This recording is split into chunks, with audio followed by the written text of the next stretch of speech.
ನಮಸ್ಕಾರ ಸ್ನೇಹಿತರೆ. ಪಶ್ಚಿಮ ಬಂಗಾಳದಲ್ಲಿ ಚುನಾವಣೆ ನಂತರದ ಘಟನೆಗಳು ಈಗ ದೇಶವನ್ನೇ ಬೆಚ್ಚಿ ಬೀಳಿಸ್ತಿದೆ. ಒಂದ್ ಕಡೆ ಚುನಾವಣೆ ಮೋಸ, ನಾನು ರಾಜೀನಾಮೆ ಕೊಡಲ್ಲ ಅಂತ ಮಮತಾ ಬ್ಯಾನರ್ಜಿ ಪಟ್ಟು ಹಿಡಿದಿದ್ರೆ, ಇನ್ನೊಂದ್ ಕಡೆ ಸರ್ಕಾರ ರಚನೆ ಮಾಡೇ ತೀರ್ತೀವಿ ಅಂತ ಬಿಜೆಪಿ ಕೂಡ ಹೇಳ್ತಿದೆ. ಈ ಹೊತ್ತಲ್ಲಿ ಬಿಜೆಪಿ ನಾಯಕ ಸುವೇಂದು ಅಧಿಕಾರಿ ಆಪ್ತನನ್ನ ಗುಂಡಿಕ್ಕಿ ಕೊಲೆ ಮಾಡಿದ್ದಾರೆ. ಇದು ಸುವೇಂದು ಅಧಿಕಾರಿಯನ್ನೇ ಕೊಲ್ಲೋಕೆ ಮಾಡಿದ ಪ್ಲಾನ್ ಅಂತ ಬಿಜೆಪಿ ಗಂಭೀರ ಆರೋಪ ಮಾಡಿದೆ.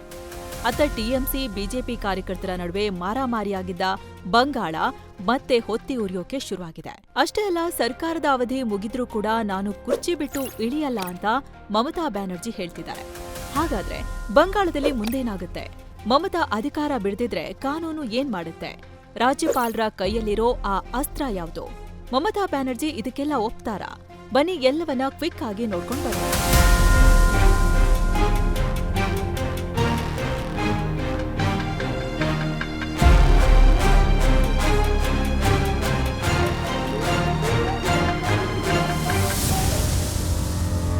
ಬಂಗಾಳದಲ್ಲಿ ಹಿಂಸಾಚಾರ, ಸುವೇಂದು ಅಧಿಕಾರಿ ಆಪ್ತನ ಹತ್ಯೆ.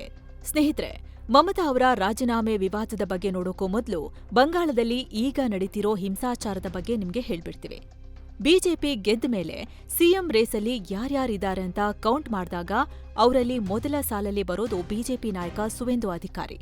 ಈಗ ಅವರ ಪರ್ಸನಲ್ ಅಸಿಸ್ಟೆಂಟ್ ಚಂದ್ರನಾಥ್ ಅವರನ್ನ ಗುಂಡಿಕ್ಕಿ ಹತ್ಯೆ ಮಾಡಲಾಗಿದೆ. ಈ ಘಟನೆ ನಡೆದಿದ್ದು ಕೋಲ್ಕತ್ತಾದ ಹೊರವಲಯದ ಮಧ್ಯಮ ಗ್ರಾಮ್ನ ದೊಹರಿಯಾ ಹತ್ರ. ಚಂದ್ರನಾಥ್ ತಮ್ಮ ಕಾರ್ನಲ್ಲಿ ಹೋಗ್ತಿರುವಾಗ ನಕಲಿ ನಂಬರ್ ಪ್ಲೇಟ್ ಅಳವಡಿಸಿದ್ದ ಬಿಳಿ ಬಣ್ಣದ ಸ್ಕಾರ್ಪಿಯೋ ಕಾರ್ನಲ್ಲಿ ಇಬ್ರು ದುಷ್ಕರ್ಮಿಗಳು ಅಡ್ಡಗಟ್ಟಿದ್ದಾರೆ. ಕಣ್ಣು ಮಿಟ್ಕಿಸುವಷ್ಟರಲ್ಲಿ 4 ಗುಂಡುಗಳನ್ನ ಚಂದ್ರನಾಥ್ ಅವರ ಎದೆ ಮತ್ತು ಹೊಟ್ಟೆಯ ಭಾಗಕ್ಕೆ ಹಾರಿಸಿದ್ದಾರೆ. ಇಲ್ಲಿ ಎಲ್ಲವನ್ನ ಪ್ಲಾನ್ ಮಾಡಿಕೊಂಡು ದುಷ್ಕರ್ಮಿಗಳು ಫೇಕ್ ನಂಬರ್ ಪ್ಲೇಟ್ ಇರೋ ಗಾಡಿಗಳನ್ನ ಕೃತ್ಯಕ್ಕೆ ಬಳಸಿದ್ರು ಅನ್ನೋದು ಆರಂಭಿಕ ತನಿಖೆಯಲ್ಲಿ ಗೊತ್ತಾಗಿದೆ. ಇದು ಒಂದ್ ಕಡೆ ಆದ್ರೆ, ಇತ್ತ ಬಂಗಾಳದಲ್ಲಿ ಬಿಜೆಪಿ ಟಿಎಂಸಿ ಕಾರ್ಯಕರ್ತರ ನಡುವೆ ದೊಡ್ಡ ಘರ್ಷಣೆ ಉಂಟಾಗಿದೆ. ಹಿಂಸಾಚಾರ ಭುಗಿಲೆದ್ದಿದೆ.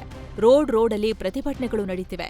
ಈಗಾಗಲೇ ಟಿಎಂಸಿಯ 2 ಮತ್ತು ಬಿಜೆಪಿಯ 2 ಕಾರ್ಯಕರ್ತರಂತೆ 4 ಜನರ ಹತ್ಯೆಯಾಗಿದೆ. ಹಲವಾರು ಮಂದಿ ಗಂಭೀರವಾಗಿ ಗಾಯಗೊಂಡಿದ್ದಾರೆ. ಕೆಲ ಕಡೆ ಟಿಎಂಸಿ ಕಚೇರಿಗಳು ಧ್ವಂಸವಾಗಿವೆ. ಇನ್ನೊಂದ್ ಕಡೆ ಬಾಂಬ್ ದಾಳಿ ಮಾಡಲಾಗಿದೆ. 5 ಬಿಜೆಪಿ ಕಾರ್ಯಕರ್ತರು ಗಾಯಗೊಂಡಿದ್ದಾರೆ. ರೋಡಲ್ಲಿ ಹೊಡೆದಾಟ ಬಡಿದಾಟ ಆಗಿದೆ.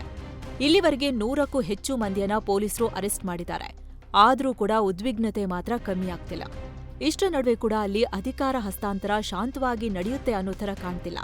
ಯಾಕಂದ್ರೆ ರೂಲ್ಸ್ ಪ್ರಕಾರ ಬಂಗಾಳದ ಟಿಎಂಸಿ ಸರ್ಕಾರ ಇವತ್ತಿಗೆ ಅಂದ್ರೆ ಮೇ 7ಕ್ಕೆ 5 ವರ್ಷ ಪೂರೈಸ್ತಿದೆ. 3ನೇ ಅವಧಿದು. ಸೊ ಹಳೆ ಅಸೆಂಬ್ಲಿ ವಿಸರ್ಜನೆ ಆಗ್ಬೇಕು. ಆದ್ರೆ ಮಮತಾ ಇದಕ್ಕೆ ಸುತಾರಾಮ್ ಒಪ್ತಿಲ್ಲ. ನಾವು ಸೋತಿಲ್ಲ, ಇಡೀ ಚುನಾವಣೆಯನ್ನೇ ಹೈಜಾಕ್ ಮಾಡಲಾಗಿದೆ, ವೋಟ್ಗಳನ್ನ ಬಲವಂತವಾಗಿ ಲೂಟಿ ಮಾಡಲಾಗಿದೆ ಅಂತ ಮಮತಾ ಹೇಳ್ತಿದ್ದಾರೆ. ಅಷ್ಟೇ ಅಲ್ಲ, ಮುಖ್ಯ ಚುನಾವಣಾ ಆಯುಕ್ತ ಜ್ಞಾನೇಶ್ ಕುಮಾರ್ ಅವರನ್ನ ಈ ಚುನಾವಣೆಯ ವಿಲನ್ ಅಂತ ಕರೆದಿದ್ದಾರೆ. ಚುನಾವಣೆಯಲ್ಲಿ ಪ್ರಧಾನಿ ನರೇಂದ್ರ ಮೋದಿ ಮತ್ತು ಗೃಹ ಸಚಿವ ಅಮಿತ್ ಶಾ ಅವರು ನೇರವಾಗಿ ಹಸ್ತಕ್ಷೇಪ ಮಾಡಿದ್ದಾರೆ. ಪೊಲೀಸರು ಮತ್ತು ಸಿಆರ್ಪಿಎಫ್ ಯೋಧರನ್ನ ಬಳಸಿಕೊಂಡು ನಮ್ಮ 1500ಕ್ಕೂ ಹೆಚ್ಚು ಪಾರ್ಟಿ ಆಫೀಸ್ಗಳನ್ನ ಕಿತ್ಕೊಂಡಿದ್ದಾರೆ. ನನ್ನನ್ನ ಉದ್ದೇಶಪೂರ್ವಕವಾಗಿ ತಳ್ಳಾಡಿದ್ದಾರೆ. ಇದರಿಂದ ನನಗೆ ಎದೆನೋವು ಬಂದಿದೆ. ಇದು ಚುನಾವಣೆಯಲ್ಲ, ಇದೊಂದು ದೌರ್ಜನ್ಯ ಅಂತ ಮಮತಾ ಹೇಳಿದ್ದಾರೆ. ಅಷ್ಟೇ ಅಲ್ಲ, ನಾನು ಸೋತಿಲ್ಲ, ಸಿಎಂ ಪಟ್ಟ ಬಿಡಲ್ಲ ಅಂತ ಪದೇ ಪದೇ ಹೇಳ್ತಿದ್ದಾರೆ. ಸ್ಟಾಲಿನ್ ಫಲಿತಾಂಶ ಬಂದ ಕೆಲವೇ ಗಂಟೆಗಳಲ್ಲಿ ರಾಜೀನಾಮೆ ಕೊಟ್ಟು ರಿಸಲ್ಟ್ ಒಪ್ಕೊಂಡ್ರು. ಆದ್ರೆ ಮಮತಾ ಮಾತ್ರ ಇದನ್ನ ಒಪ್ತಿಲ್ಲ. ಹೀಗಾಗಿ ಇದು ದೊಡ್ಡ ಸಾಂವಿಧಾನಿಕ ಬಿಕ್ಕಟ್ಟಿಗೆ ಕಾರಣವಾಗುತ್ತೆ ಅನ್ನೋ ಚರ್ಚೆ ನಡೀತಿದೆ. ರಾಜ್ಯಪಾಲರ ಪಾತ್ರ, ಆರ್ಟಿಕಲ್ 164 ಹೇಳೋದೇನು? ಸ್ನೇಹಿತರೆ, ಮುಖ್ಯಮಂತ್ರಿ ನಾನು ರಾಜೀನಾಮೆ ಕೊಡಲ್ಲ ಅಂದಾಗ ಕಾನೂನು ಏನ್ ಹೇಳುತ್ತೆ ಅಂತ ನಿಮ್ಗೆ ಪ್ರಶ್ನೆ ಬರ್ಬೋದು. ಅದನ್ನ ಡೀಟೇಲ್ ಆಗಿ ನಿಮ್ ಮುಂದೆ ಹೇಳ್ತೀವಿ. ಅದಕ್ಕೂ ಮುನ್ನ ನಿಮ್ಮಲ್ಲಿ ಒಂದು ಸಣ್ಣ ಮನವಿ. ವಿಡಿಯೋ ಕೆಳಗೆ ಜಾಯಿನ್ ಆಪ್ಷನ್ ಇದೆ, ಆಸಕ್ತರು ಜಾಯಿನ್ ಆಗ್ಬೋದು.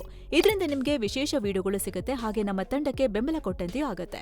ಆಸಕ್ತರು ಕನ್ಸಿಡರ್ ಮಾಡಬಹುದು. ಬನ್ನಿ ಈಗ ವರದಿಲಿ ಮುಂದುವರಿಯೋಣ. ಸ್ನೇಹಿತರೆ, ಸದ್ಯಕ್ಕೆ ಈಗ ಎಲ್ಲರ ಕಣ್ಣು ಇರೋದು ಪಶ್ಚಿಮ ಬಂಗಾಳದ ರಾಜ್ಯಪಾಲರ ಮೇಲೆ. ಯಾಕಂದ್ರೆ ಅವರ ಕೈಯಲ್ಲಿ ಸಂವಿಧಾನದ ಒಂದು ಪವರ್ಫುಲ್ ಅಸ್ತ್ರ ಇದೆ. ಅದು ಆರ್ಟಿಕಲ್ 164(1).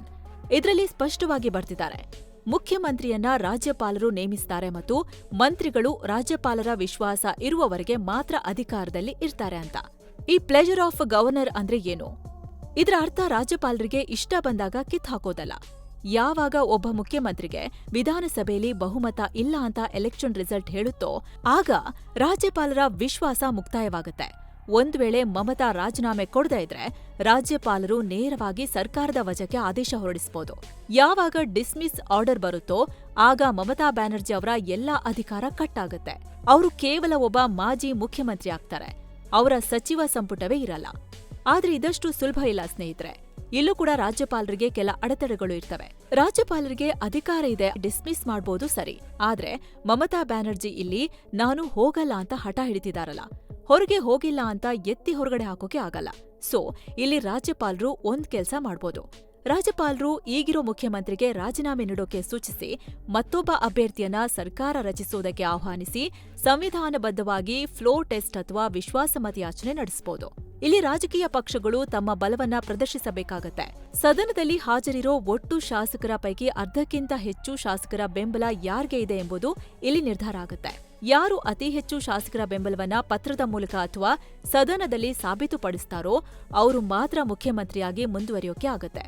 ಒಂದ್ ವೇಳೆ ಯಾರೂ ಕೂಡ ಬಹುಮತ ಸಾಬೀತು ಮಾಡಲಿಲ್ಲ ಅಂದ್ರೆ ಆಗ ಕೊನೆಯ ಆಯ್ಕೆಯಾಗಿ ರಾಜ್ಯಪಾಲರು ಸಂವಿಧಾನದ ವಿಧಿ 356 ಅನ್ನ ಬಳಸಬಹುದು. ಇದರ ಅನ್ವಯ ರಾಜ್ಯದಲ್ಲಿ ರಾಷ್ಟ್ರಪತಿ ಆಳ್ವಿಕೆಯನ್ನ ಜಾರಿಗೊಳಿಸೋದಕ್ಕೆ ಶಿಫಾರಸು ಮಾಡಬಹುದು. ರಾಷ್ಟ್ರಪತಿ ಆಳ್ವಿಕೆ ಜಾರಿಯಾದ್ರೆ ರಾಜ್ಯ ಸರ್ಕಾರ ವಜಾಗೊಳ್ಳುತ್ತೆ ಮತ್ತು ರಾಜ್ಯದ ಸಂಪೂರ್ಣ ಆಡಳಿತ ಕೇಂದ್ರ ಸರ್ಕಾರದ ಕೈಗೆ ಸೇರುತ್ತೆ. ಸದ್ಯ ಇಲ್ಲಿ ಬಿಜೆಪಿಗೆ ಸ್ಪಷ್ಟ ಬಹುಮತ ಇದೆ. ಹೀಗಾಗಿ ಫ್ಲೋರ್ ಟೆಸ್ಟ್ ಮಾಡಿದ್ರೆ ಸಮಸ್ಯೆ ಆಗಲ್ಲ. ಹಾಗಿದ್ರೆ ಮಮತಾ ಸುಮ್ಮನೆ ಇರ್ತಾರಾ? ರಾಜ್ಯಪಾಲರು ಸರ್ಕಾರ ವಜಾ ಮಾಡಿದ್ರೆ ಮಮತಾ ಸುಮ್ಮನೆ ಕೂರ್ತಾರಾ? ಖಂಡಿತ ಇಲ್ಲ. ಅವರು ಸುಪ್ರೀಂ ಕೋರ್ಟ್ ಬಾಗಿಲು ತಟ್ತಾರೆ. ಈಗಾಗಲೇ ಬಿಜೆಪಿ ಮತ್ತು ಎಲೆಕ್ಷನ್ ಕಮಿಷನ್ ವಿರುದ್ಧ ಕೋರ್ಟ್ಗೆ ಹೋಗೋಕೆ ಸಿದ್ಧತೆ ನಡೆಸ್ತಿದ್ದಾರೆ ಅನ್ನೋ ರಿಪೋರ್ಟ್ಸ್ ಇವೆ. ಆದ್ರೆ ಅಲ್ಲಿ ಕೂಡ ಅವರಿಗೆ ಜಯ ಸಿಗುತ್ತೆ ಅಂತ ಹೇಳೋಕೆ ಆಗಲ್ಲ. ಯಾಕಂದ್ರೆ ನಾವಿಲ್ಲಿ ಸ್ವಲ್ಪ ಇತಿಹಾಸದ ಪುಟ ತೆಗೆದು ನೋಡ್ಬೇಕು. 1994ರಲ್ಲಿ ನಮ್ಮದೇ ರಾಜ್ಯದ SR ಬೊಮ್ಮಾಯಿ ಕೇಸ್ ನೋಡಿ. ಅವತ್ತು 9 ಜನ ನ್ಯಾಯಾಧೀಶರ ಪೀಠ ಒಂದು ಮಹತ್ವದ ತೀರ್ಪು ನೀಡಿತು. ಯಾವುದೇ ಸರ್ಕಾರದ ಬಹುಮತವನ್ನ ಬೀದಿಲಿ ನಿರ್ಧರಿಸಬಾರ್ದು, ವಿಧಾನಸಭೆಯ ಒಳಗಡೆ ನಿರ್ಧರಿಸಬೇಕು ಅಂತ ಹೇಳಾಯ್ತು. ಅಲ್ಲದೆ ಯಾರಿಗೆ ಬಹುಮತ ಸಿಗುತ್ತೋ ಅವರೇ ಸರ್ಕಾರ ನಡೆಸಬೇಕು ಅಂತಾನೂ ಹೇಳಾಯ್ತು. ಸೊ ಇಲ್ಲಿ ಎಲೆಕ್ಷನ್ ಕಮಿಷನ್ ಡೇಟಾ ಪ್ರಕಾರ ಗೆದ್ದಿರೋದು ಬಿಜೆಪಿ. ಮಮತಾ ಸೋತಿದ್ದಾರೆ. ಹೀಗಾಗಿ ಸುಪ್ರೀಂ ಕೋರ್ಟ್ ಕೂಡ ಮಮತಾ ಪರವಾಗಿ ನಿಲ್ಲೋಕೆ ಸಾಧ್ಯವೇ ಇಲ್ಲ ಅಂತ ಅಭಿಪ್ರಾಯ ಇದೆ. ಇಷ್ಟರ ಮೇಲೂ ಕೂಡ ಅಲ್ಲಿ ಇನ್ನೇನೆಲ್ಲ ನಡೆಯುತ್ತೆ ಅನ್ನೋ ಕುತೂಹಲ, ಆತಂಕ ಎಲ್ರನ್ನ ಕಾಡ್ತಿದೆ. ಈ ಬಗ್ಗೆ ನಿಮ್ಮ ಅಭಿಪ್ರಾಯ ಏನು ಅಂತ ಕಮೆಂಟ್ ಮಾಡಿ ತಿಳಿಸಿ.